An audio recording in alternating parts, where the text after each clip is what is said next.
6월 16일 월요일 보석보다 귀한 가르침.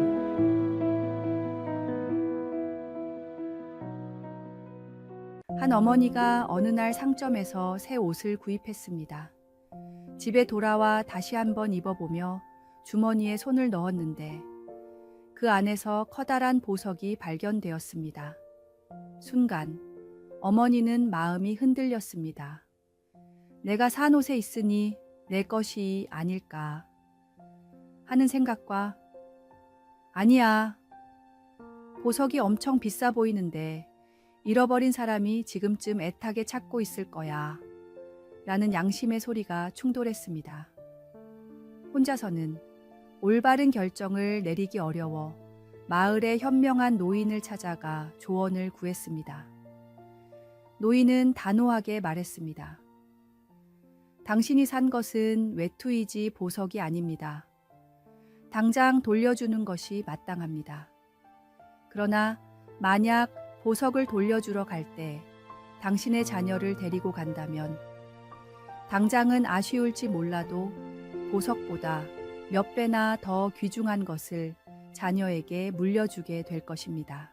부모가 자녀에게 해줄 수 있는 가장 소중한 선물은 비싼 물건이나 좋은 학원이 아닙니다. 그것은 바로 올바른 가치관과 신앙입니다. 우리가 보여주는 작은 행동 하나하나가 자녀들의 인생을 형성하는 틀이 됩니다. 특히 정직함은 신앙생활의 기본이자 시작입니다. 아무리 작은 것이라도 정직하게 행동하는 모습을 보여줄 때 우리 자녀들도 그 가치를 배우게 됩니다. 오늘의 말씀. 계명을 지키는 자는 자기의 영혼을 지키거니와 자기의 행실을 삼가지 아니하는 자는 죽으리라. 오늘의 만나. 참된 신앙교육은 말이 아닌 삶으로 이루어집니다. 오늘 하루 자녀들에게 어떤 모습을 보여주고 있는지 돌아보고 말씀 안에서 정직하게 살아가는 모범을 보여주시기 바랍니다. 세상의 보석보다 더 빛나는 하나님의 말씀으로 가정을 채우십시오.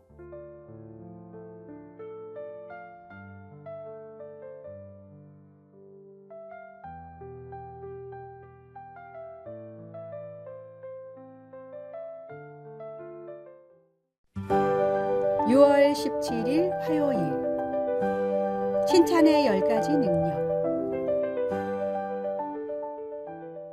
세계적 청소년 선교기관인 어와나 클럽이 뉴스레터에 게재한 칭찬의 10가지 능력을 살펴보겠습니다. 첫째, 칭찬은 행복을 10배로 키워주는 놀라운 약입니다. 둘째, 모든 상처를 낫게 해주는 만병통치 약입니다. 셋째, 보이지 않아도 영혼에까지 스며듭니다. 넷째, 보낸 대로 돌아오는 메아리입니다.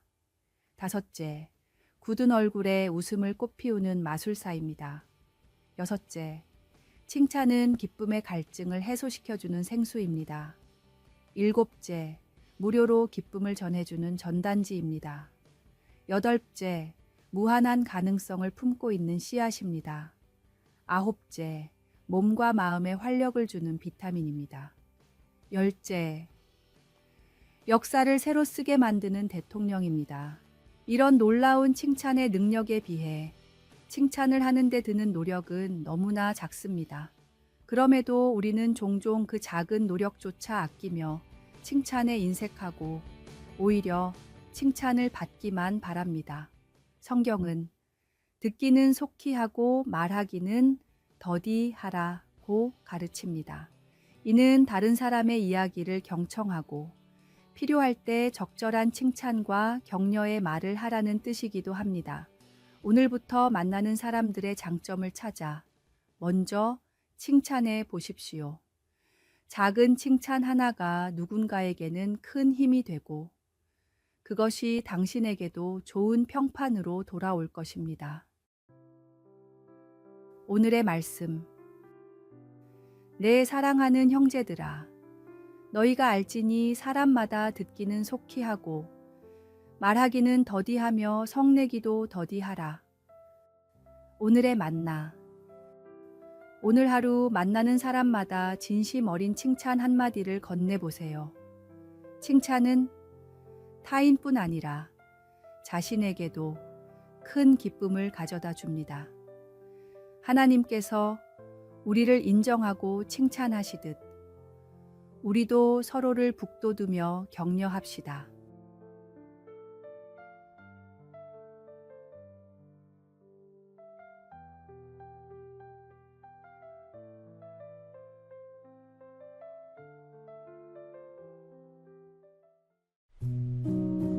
(6월 18일) 수요일 공정한 시험관.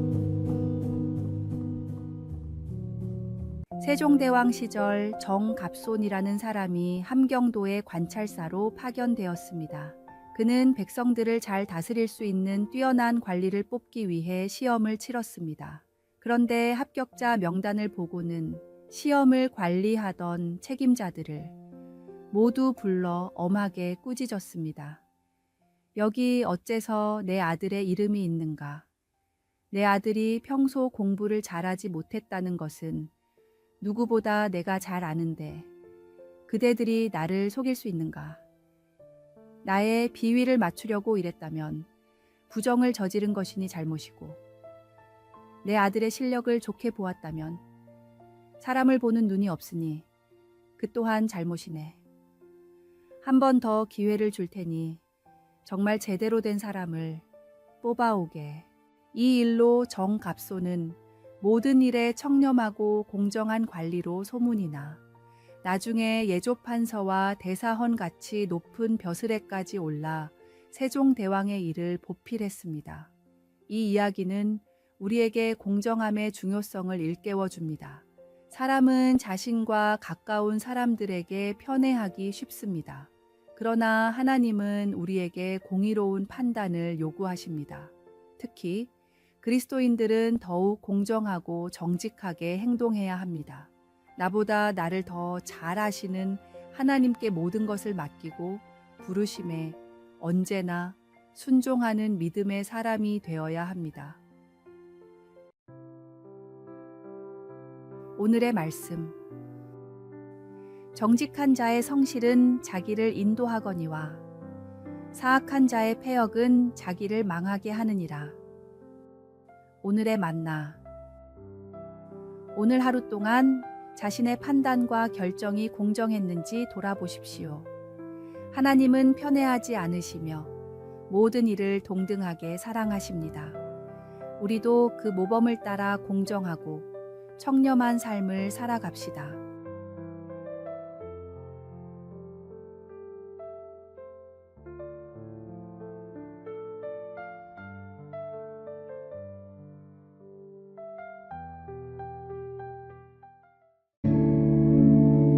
(6월 19일) 목요일 만리장성의 만남.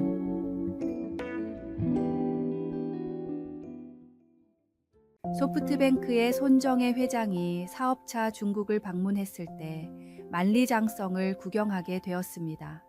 함께 동행했던 미국의 야후 창업자인 제리 양이 어딘가 연락을 하더니 한 젊은이를 데려왔습니다. 손정혜 회장은 그 젊은이를 보고 첫눈에 무언가를 느꼈고 단 6분간의 대화를 나누며 자신의 귀중한 경영 비결을 전수해 주었습니다. 당시 손정혜 회장이 운영하던 야후 재팬은 일본에서 구글이나 이베이를 물리치고 독자적인 플랫폼을 구축했는데 바로 그 성공 비결을 짧은 시간에 나눈 것입니다. 이 젊은이는 배움의 기회를 놓치지 않고 자기 사업에 적용했습니다. 그 결과 3년 만에 세계 최대 인터넷 기업인 이베이를 중국에서 앞지르는 기업이 되었고 10년 뒤에는 세계 최대 온라인 쇼핑몰로 성장했습니다. 만리장성에서 손정혜 회장을 만난 이 젊은이는 바로 알리바바의 창업자 마윈 회장이었습니다. 배움은 시간에 길고 짧음에 구애받지 않습니다. 우리의 신앙생활도 마찬가지입니다. 하루에 10여 분 정도 갖는 경건의 시간, 일주일에 2시간씩 드리는 주일 예배는 결코 변화에 부족한 시간이 아닙니다. 함께하는 시간을 소중히 여기고 최선을 다해 집중한다면 우리의 삶도 놀라운 변화를 경험할 수 있을 것입니다. 오늘의 말씀. 게으른 자는 마음으로 원하여도 얻지 못하나 부지런한 자의 마음은 풍족함을 얻느니라. 오늘의 만나. 귀한 만남과 배움의 기회는 언제든 찾아올 수 있습니다. 오늘 하루 주어진 모든 만남과 기회 속에서 하나님의 뜻을 발견하고 배우는 지혜를 구하십시오.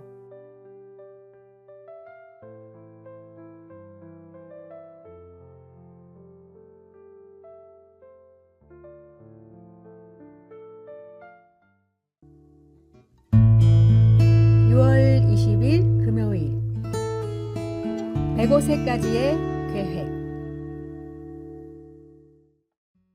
호서대를 설립한 강석규 박사가 95세가 되었을 때 외국어를 배우기 위해 학원을 찾았습니다. 주위 사람들은 그 나이에 외국어를 배워서 어디에 쓰려고 하느냐며 자주 물었습니다. 그럴 때마다 박사님은 이렇게 대답했습니다. 나는 젊었을 때 정말 열심히 일해서 실력도 인정받고 존경도 받으며 살았습니다. 65세에 은퇴할 때도 내 모습이 그렇게 자랑스러울 수 없었습니다. 이 정도 했으면 됐다. 앞으로는 편히 죽음을 준비하자라는 생각으로 살고 있었는데 그로부터 30년이 넘게 흘렀습니다. 덤으로 여겼던 인생이 무려 3분의 1이나 되었지요.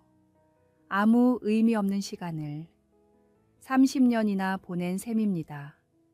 나는 지금도 정신이 맑습니다. 내가 은퇴할 때 이 나이까지 살 줄 알았다면 절대로 이렇게 살지 않았을 것입니다. 내가 지금 어학 공부를 하려는 이유는 단 하나입니다. 10년 뒤 105세 생일에 하고 싶은 일을 미루다가 후회하는 인생이 되지 않기 위해서입니다. 하나님께서 우리에게 허락하신 시간은 모두 소중하며 주님이 부르시는 그 순간까지 우리는 배움과 성장을 멈추지 않아야 합니다. 시편 기자는 인생이 짧으니 우리의 날을 계수하는 지혜를, 바울은 세월을 아끼라고 권면했습니다. 오늘의 말씀. 우리의 연수가 70이요 강건하면 80이라도 그 연수의 자랑은 수고와 슬픔뿐이요 신속히 가니 우리가 날아가나이다. 오늘의 만나. 하나님께서 허락하신 시간을 소중히 여기고 주어진 매 순간을 의미 있게 채워가는 지혜를 구하십시오. 주님이 부르시는 그날까지 전력을 다해 사명을 감당하는 참된 제자의 모습을 간직하시기 바랍니다.